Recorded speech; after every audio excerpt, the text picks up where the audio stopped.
कहानी शुरू होती है उस समय से जब सृष्टि में कुछ भी नहीं था, ना आकाश, ना पृथ्वी, ना समय, बस अनंत शांति और शून्यता। तभी उस शून्य के भीतर एक दिव्य शक्ति ने करवट ली। वो थे ब्रह्मा, सृष्टि के रचयिता।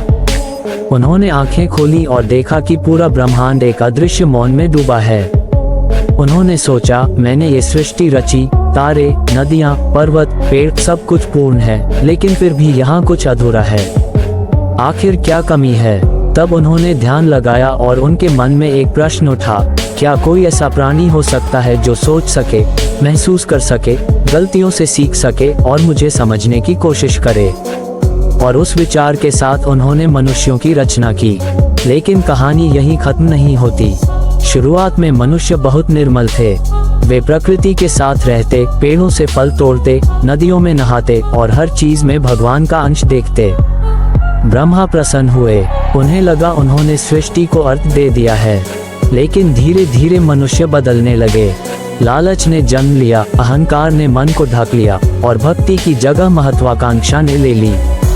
उन्होंने प्रकृति को काटना शुरू किया, दूसरों पर शासन करने की कोशिश की और धीरे धीरे एक दूसरे से अलग होने लगे। ब्रह्मा दुखी हुए।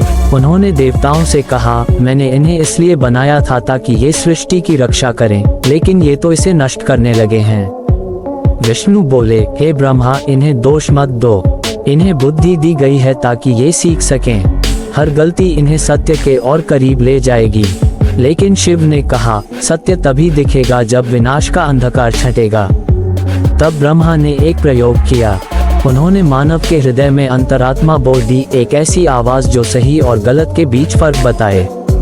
और तभी से मनुष्य दो लड़ाइयों में जीने लगा, एक बाहरी दुनिया से और एक अंदरूनी खुद से।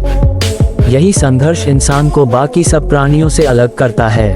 जब भी कोई व्यक्ति कुछ अच्छा करता है, किसी की मदद करता है, सच्चाई बोलता है या माफ करता है, तब ब्रह्मा मुस्कुराते हैं, क्योंकि उन्हें याद आता है कि उन्होंने मनुष्य को क्यों बनाया था। लेकिन जब हम झूठ बोलते हैं, दूसरों को चोट पहुंचाते हैं या खुद से नफरत करते हैं, तब वे चुपचाप हमें देखते हैं, क्योंकि वे जानते हैं कि इंसान वही है जो गिरकर भी दोबारा उठना जानता है।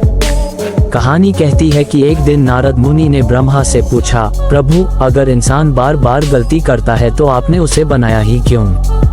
ब्रह्मा मुस्कुराए और बोले, क्योंकि गलती वही करता है जो जीना जानता है। मैंने देवता बनाए जो पूर्ण है, लेकिन उनमें जिज्ञासा नहीं है। मैंने पशु बनाए जो स्वाभाविक हैं, लेकिन उनमें विवेक नहीं है। पर मनुष्य, वो मेरी सबसे बड़ी रचना है, क्योंकि वो अधूरा है और उसी अधूरेपन में पूर्णता खोजता है। आज जब तुम अपने जीवन में टूटते हो, हारते हो या खुद को गलत मानते हो, याद रखना, तुम उसी प्रयोग का हिस्सा हो जो ब्रह्मा ने प्रेम से बनाया था। तुम में वही शक्ति है जो ब्रह्मांड में है। हर बार जब तुम अच्छाई चुनते हो, तुम सृष्टि को फिर से जन्म देते हो।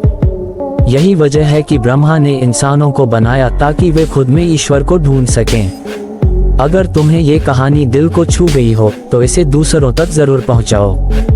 और हाँ, लाइक करो, सब्सक्राइब करो, क्योंकि अगली कहानी में हम जानेंगे जब खुद भगवान को पछतावा हुआ अपनी रचना पर। मिलते हैं अगले रहस्य में।